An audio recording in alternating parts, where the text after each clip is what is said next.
Live from the headquarters of Book It Better, it's Max Whitman, it's Kato, it's Impact Wrestling. Hello. Hello, we're back. We have our next episode. This is week 1 of June, it's Impact, and we are jumping right into it. We get an angle featuring Chris Jericho, Kodo with everybody basically, and Jericho's explaining the stipulations here. He and Cody shake hands, and basically what's going to happen is all the participants, you see them here, they're going to go one-on-one with each other in various matches, with the winner of each match being able to choose their team. So you've got Omega, Pentagon, Petey Williams, Nick Aldis, Joseph Park, and Eddie Edwards. They're going to be the other 6 members of the 8-man tag match. Obviously, Cody and Jericho are the first 2. They'll go one-on-one with each other, and the winners of each match will choose what team they want. But we're jumping right into our first match here. It's Jay White versus DJZ, and it's pretty shitty. Yeah. Last week, the Unforgiven got broken up due to an injury.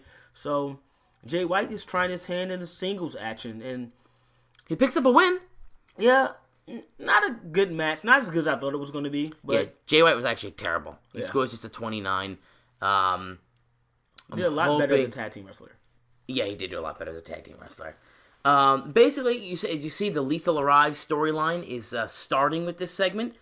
Basically, what happened during this match, Jay Lethal kind of poked his head out from backstage. He took a look around, he stood up on the ramp, and he seemed to be impressed with Jay White. Why? I don't know, because Jay White was kind of sucked. But that's basically what happened there. Lethal came out, took a little peek, and just kind of watched the match a little bit. We get no worker improvements. Move on to our next segment here. So this is our first match in the Canadian tournament. It's Nick Aldis versus Homicide, and Nick Aldis is going to pick up the win over Homicide.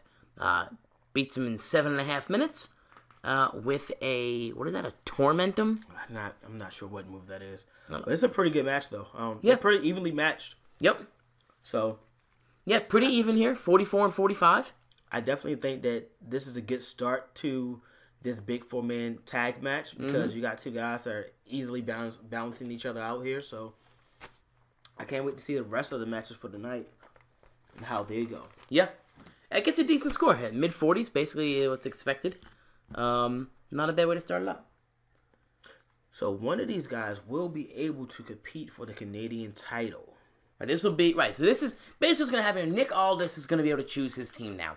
So Homicide... Not Nick Aldis. Oh, yeah. Yeah, Nick Aldis defeated Homicide. So Aldis will be able to choose his team. And Homicide will basically have to go to whatever the other team is. Here we get Scott Steiner and Eli Drake versus Davey Boy Smith and Cedric Rougeau. This is the debut of Cedric Rougeau. No, this is the rematch. Is it? No, he fought Moose. Moose was the partner last week, huh? Yeah, Musa. So I think it's a debut. No, maybe not. I don't know. I don't know if it's a debut. I think it might be the debut. I don't remember.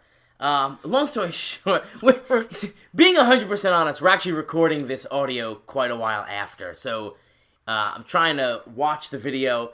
There's been maybe about 2 or 3 months between when we actually recorded this and we're recording the audio now. We had some technical difficulties with our audio. So we get Cedric Rougeau, Davey Boy pick up the win here, and then we followed up with a little bit more trouble between Scott and Drake. So Scott and Drake are going to argue here. One thing to notice is Eli Drake was superb working without a script. Eli Drake is pretty good on the mic, actually, either way. So yeah, I'm not surprised at that part. Like I don't watch a lot of Impact, so I'm not overly familiar with Eli. But he did a pretty good job with the mic in his hand here. Yeah, he definitely didn't get a mic in WWE.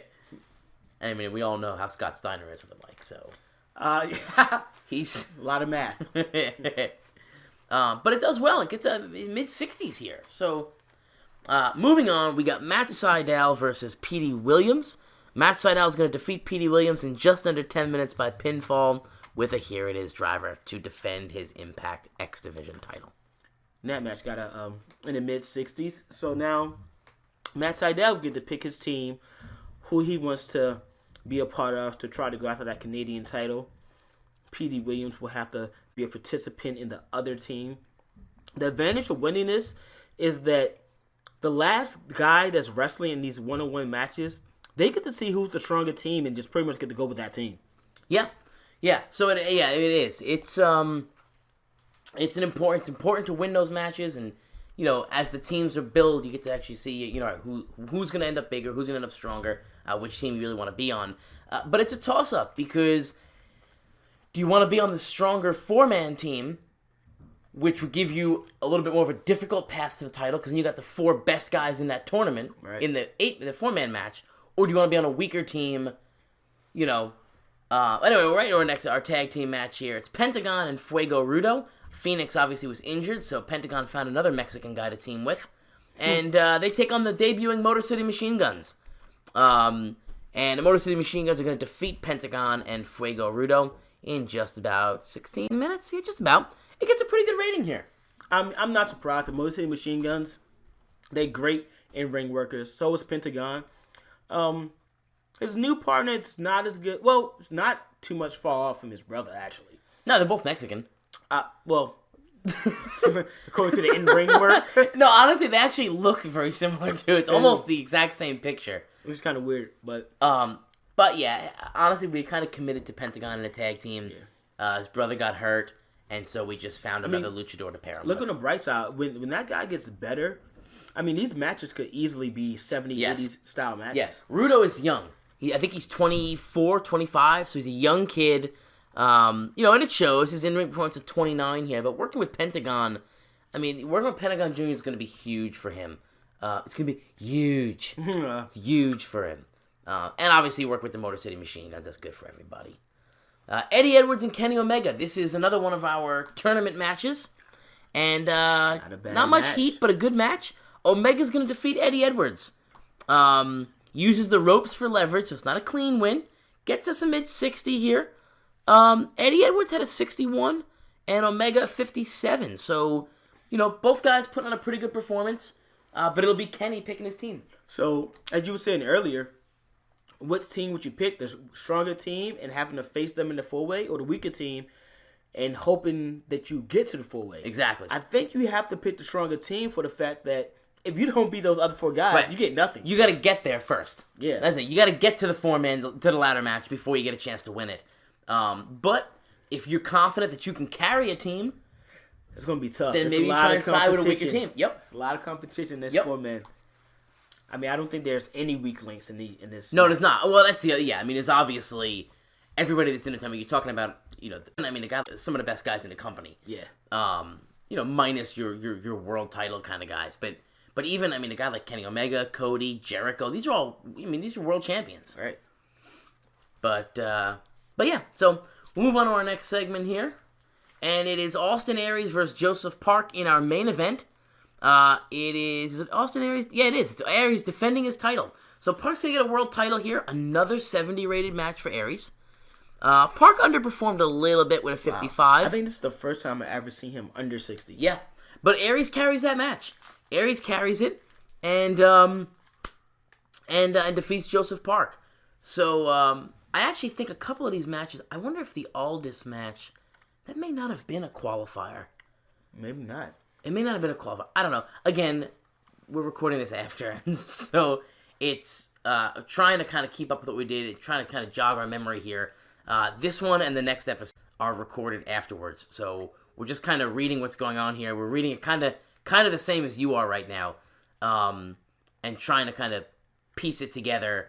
But we will be back live again after the next episode. We'll be back live, and things will go a lot smoother. But this one is not a... here we go. So Dolph Ziggler is going to come down after the match. This is the debut of Dolph Ziggler. So We got Dolph. We got Dolph. If you didn't watch our creative meetings, you would. We pulled in Dolph Ziggler. He's going to run down afterwards, and he's going to debut. He's going to attack Austin Aries in the ring and leaves him down and out. I'm going to say with a zigzag. Yeah, it was with a zigzag. We'll go with that. But long story, he lifts the belt above his head, holds the belt up, throws it down on top of Aries, and walks out of the ring. The crowd is going crazy. It is the debut of Dolph Ziggler. He's coming over from the WWE. We're going to stick with the name Dolph Ziggler, even though it's probably a potential copyright issue. We got Dolph. because we don't want to call him Nick Nemeth. But here we go. We get a 69 rated. It's not as good as our previous episode, but still raises the popularity in all regions that we're televised in. And overall, I think it's a pretty good thing. We get a cliffhanger there with Dolph Ziggler debuting. I like it. You know what? Actually, this show was the beginning of the tournament. Yes. So, those 8 guys all didn't wrestle this show against each other. So, next show, you will get other matches. Correct. You only got 2 qualifying matches today. Next week, you'll get 2 more qualifying matches, and then we'll have the 4-team. Right. So it's qualifier, 4-way, 8-man tag, 4-way ladder match. That's how we're looking at here. Yeah. So don't be confused about the Austin Aries and Joseph Parks match. All right. So that's it for today's episode. We tried to piece it together. Hopefully it worked out. I know it was kind of all over the place as we get the black screen here. That's going to be because the video's over. So as you can see, we did record it afterwards. Again, it's not my favorite way of doing things, but we had some real audio issues. And so, yeah, we're kind of piecing it together. We're doing our best. Next episode will be the last episode recorded after, and then we're back to live. So bear with us. Thanks for stopping by. Click like, click subscribe. Join us next time, and every time after that.